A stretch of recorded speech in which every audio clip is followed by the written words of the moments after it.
Brats, I've found my favorite set of grips ever for the Oculus Quest 2, these Kiwi grips. There's another video, you can check that out if you want to. But they are really long, they are really big. Some people have a little trouble getting their hands around them. So AMVR has sent us their option, which isn't quite so huge. Let's check it out.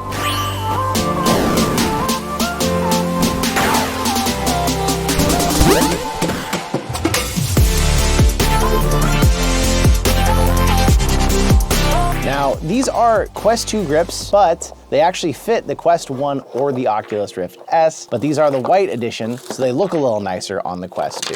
I actually have a lot of experience with these grips because these are the exact grips that I used on my Rift S for years. They're actually still the ones on there, and you might have seen a video on the channel where I cut a hole in them just to make a charger work with them. Basically, the way these work, they're kind of like these, except they don't replace your battery door. They don't give you an easy access to the battery. These just slip onto your controllers, they hook on with some Velcro, and then they make a strap like these, but like an index style strap, but it's a lot thinner. Let me install these real fast. Install process is pretty simple. You should be using a stock controller. It's not gonna work with any sort of charging dock unless you get crazy and cut holes like I did. Just drops all the way in there. And then there's these Velcro strips, which you have different points you can decide how you wanna hook these to your controllers. I'm gonna try the farthest back one here. These do have a few more points than the original Oculus Rift S ones I used. Velcro is what's gonna hold that on there like that. You've got a couple sets of wrist straps. So you got your traditional red and blue Beat Saber colors that you can put on there, or you've got all white ones. You're just gonna run it through whichever of these other holes you want to. I'm gonna try this farthest back one here and see how that fits my hand. Pull that all the way through.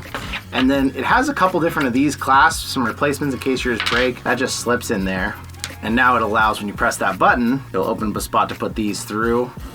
You're actually supposed to cut these off where you want to down here, so you'd cut them and then maybe just burn the tip. It's not necessary if you don't mind a little extra strap hanging down, but you can totally cut it shorter. And then it hangs on like that so that you can let go of your controller and you can access all your buttons. It does give you a little extra hand down here, a little extra handhold, whatever you want to call it. It also has these like little knobs to kind of hold your fingers, although my pinkies are too crooked to actually utilize those, but it does feel nice. Now, it definitely feels like an add-on to the controller. I mean, you have these big ridges here, you got this here, but I can tell you after 2.5 years of using these with my Rift, these were very good grips and I really did like them. They're being surpassed now by other companies on the Oculus Quest 2, like these Kiwi ones that just really add a lot to the experience. Same thing with these, you gotta take these off to replace the batteries. Not a big deal with the Quest 2 because you don't have to replace the batteries that often, but on my Rift I found it kind of annoying because I was replacing them pretty frequently. I'll slap the other one on here just to give you a final look, but I can tell you from years of experience, they're good grips if they're what you're looking for, and if you've tried something like the Kiwis and you think they're just a little too big, a little too thick for what you're going for. And that is what those are like. The white looks good, the black straps on them I think also look good. My obvious pick is the new Kiwi ones. I'll leave a link to that video in the description, but if you've tried them or if they're too big, they're just not what you're looking for something a little smaller, a little simpler, these are good grips. I used them for years and I really liked them. So I want to say thank you for coming out, checking out this quick video just to let you know what these are like, and I will see you in another reality.